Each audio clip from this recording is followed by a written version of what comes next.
Assalamualaikum warahmatullahi wabarakatuh.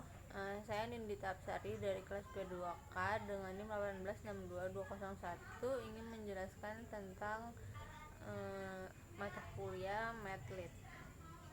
Desain penelitian. Rancangan penelitian yang menjelaskan berbagai cara yang digunakan untuk menjawab permasalahan penelitian. 1. Populasi dan sampel. 2. Jenis data. 3. Definisi operasional. 4. Metode analisis data. Definisi operasional adalah cara mengukur variabel dengan menggunakan berbagai skala. Macam-macam skala pengukuran.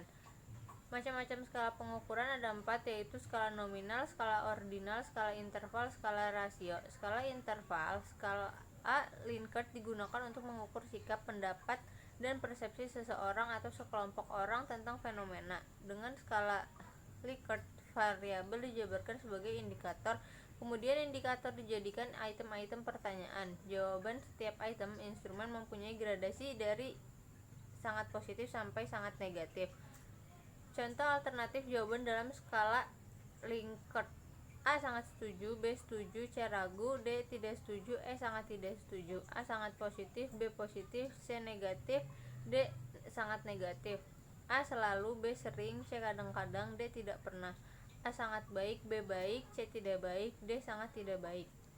A sangat setuju atau selalu atau sangat positif diberi skor 5, B setuju atau sering atau positif diberi skor 4, ragu-ragu atau kadang-kadang atau netral diberi skor 3, tidak setuju atau hampir tidak pernah atau negatif diberi skor 2, sangat tidak setuju atau tidak pernah diberi skor 1. Skala Goodman, skala pengukuran dengan dua jawaban yang tegas. Data yang didapati interval atau rasio. Skala Goodman dapat dibuat dalam bentuk pilihan ganda juga dalam bentuk checklist. Jawaban dibuat skor tertinggi 1 dan terendah 0. Skala nominal, skala pengukuran di mana angka tidak memiliki makna kecuali hanya pembeda. Contoh hitam putih, KAP Big 4, KAP non Big 4, pria wanita, Departemen Akuntansi, Departemen Pemasaran. Skala ordinal, skala ini memiliki makna rating. Jawaban pertanyaan bertingkat. Contoh berkaitan dengan juara: 4 jika juara 4, 3 jika juara 3, 2 jika juara 2, 1 jika juara 1.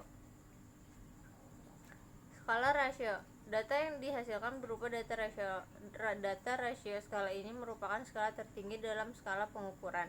Contoh ROA sama dengan laba bersih dibagi AC total. Populasi, teknik sampling.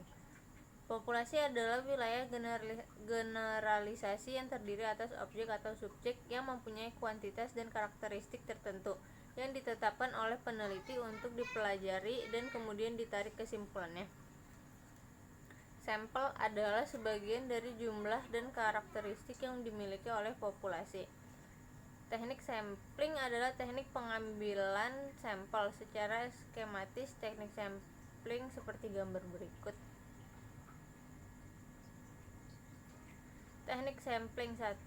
Probability sampling adalah teknik sampling yang memberikan peluang yang sama bagi setiap unsur anggota populasi untuk dipilih menjadi anggota sampel. Teknik ini meliputi A. Simple random sampling. Dikatakan simple karena pengambilan sampel anggota populasi dilakukan secara acak tanpa memperhatikan strata yang ada dalam populasi itu. Cara demikian dilakukan bila anggota populasi dianggap homogen. B. Proportionate stratified random sampling. Teknik ini digunakan bila populasi mempunyai anggota atau unsur yang tidak homogen dan berstrata secara proporsional. Suatu organisasi yang mempunyai pegawai dari latar belakang pendidikan, maka populasi pegawai itu berstrata. C.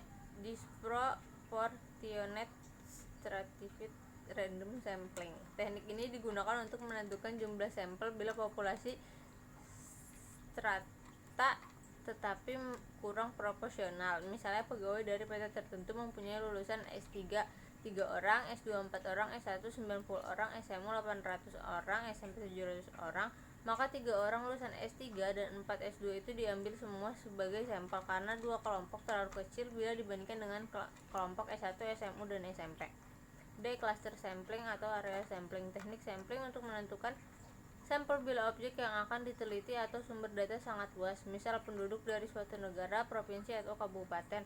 Untuk menentukan penduduk mana yang akan dijadikan sumber data, pengambilan sampel berdasarkan daerah populasi yang ditetapkan. 2. Non-probability sampling adalah teknik yang tidak memberi peluang atau kesempatan sama bagi setiap unsur atau anggota populasi untuk dipilih menjadi sampel. A. Sampel sistematis adalah teknik penentuan sampel berdasarkan urutan dari anggota populasi yang lebih diberi nomor urut. Misal, anggota populasi yang terdiri dari 100 orang, dari semua anggota itu diberi nomor urut yaitu 1 sampai dengan nomor 100. Pengambilan sampel dapat dilakukan dengan nomor ganjil saja, genap saja, atau kelipatan dari bilangan tertentu. Misalnya kelipatan dari bilangan 5. Untuk ini, maka yang diambil sebagai sampel adalah nomor 5, 10, 15, 20, dan seterusnya sampai 100. B. Sampling kuota adalah teknik untuk menentukan sampel dari populasi yang mempunyai ciri-ciri tertentu sampai jumlah atau kuota yang diinginkan. Sebagai contoh, akan menentukan penelitian terhadap pegawai golongan 11 dan penelitian dilakukan secara kelompok. Setelah jumlah sampel ditentukan 100 dan jumlah anggota peneliti berjumlah 5 orang, maka setiap anggota peneliti dapat memilih sampel secara bebas sesuai dengan karakteristik yang ditentukan golongan 11 sebanyak 20 orang. C. Sampling aksidental adalah teknik penentuan sampel berdasarkan kebetulan, yaitu siapa saja yang secara kebetulan bertemu dengan peneliti dapat digunakan sebagai sampel bila dipandang orang yang kebetulan ditemui itu cocok sebagai sumber data. D. Sampling purposive adalah teknik penentuan sampel dengan pertimbangan tertentu. Misal, akan melakukan penelitian tentang disiplin pegawai, maka sampel yang dipilih adalah orang yang ahli dalam bidang kepegawaian saja. E. Sampling jenuh adalah teknik penentuan sampel bila semua anggota populasi digunakan sebagai sampel. Hal ini sering dilakukan bila jumlah populasi relatif kecil, kurang dari 30 orang. Istilah lain sampel jenuh adalah sensus, di mana semua anggota populasi dijadikan sampel. F. Snowball sampling adalah teknik penentuan sampel yang mula-mula jumlahnya kecil, kemudian sampel ini disuruh memilih teman-temannya untuk dijadikan sampel. Begitu seterusnya sehingga jumlah sampel semakin banyak, ibarat bola salju yang menggelinding. Makin lama makin besar. Pada penelitian kualitatif banyak menggunakan sampel purposive dan snowball. Analisis data dalam penelitian. Analisis data merupakan kegiatan setelah data dari seluruh responden atau sumber data lain terkumpul. Kegiatan dalam analisis data adalah mengelompokkan data berdasarkan variabel dan jenis responden, metabulasi data berdasarkan variabel dari seluruh responden, menyajikan data setiap variabel yang diteliti, melakukan perhitungan untuk menjawab perumusan masalah, dan melakukan perhitungan untuk memuji hipotesis yang telah diajukan. Untuk penelitian yang tidak merumuskan hipotesis, langkah terakhir tidak dilakukan. Teknik analisis data dalam penelitian menggunakan statistik. Terdapat dua macam statistik yang digunakan untuk analisis data dalam penelitian, yaitu statistik deskriptif dan statistik inferensial, meliputi statistik parametris, statistik non-parametris. Statistik deskriptif adalah statistik yang digunakan untuk menganalisis data dengan cara mendeskripsikan atau menggambarkan data yang telah terkumpul sebagaimana adanya tanpa bermaksud membuat kesimpulan yang berlaku untuk umum atau generalisasi. Penelitian yang dilakukan pada populasi atau tanpa diambil sampelnya jelas akan menggunakan statistik deskriptif dalam analisisnya, tetapi bila penelitian dilakukan pada sampel, maka analisisnya dapat menggunakan statistik deskriptif atau maupun inferensial.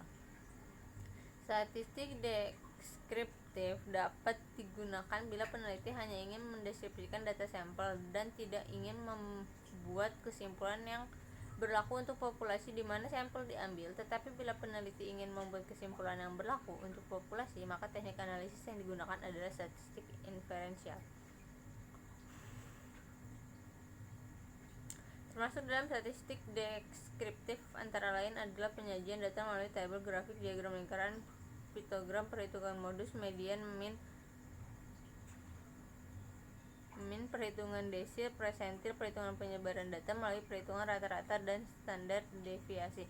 Perhitungan prosentase dalam statistik deskriptif juga dapat dilakukan mencari kuatnya hubungan antara variabel melalui analisis korelasi, melakukan prediksi dengan analisis regresi, dan membuat perbandingan dengan membandingkan rata-rata data sampel atau populasi. Hanya perlu diketahui bahwa dalam analisis korelasi, regresi, atau membandingkan kedua rata-rata atau tidak perlu diuji signifikannya. Jadi secara teknis dapat diketahui bahwa dalam statistik deskriptif tidak ada uji signifikasi.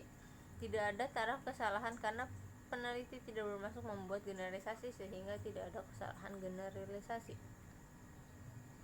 Statistik inferensial, sering juga disebut statistik induktif atau statistik probabilitas, adalah teknik statistik yang digunakan untuk menganalisis data sampel dan hasilnya dilakukan untuk populasi. Statistik inferensial digunakan bila sampel diambil dari populasi yang jelas, dan teknik pengambilan sampel dari populasi itu dilakukan secara random yang disebut statistik probabilitas.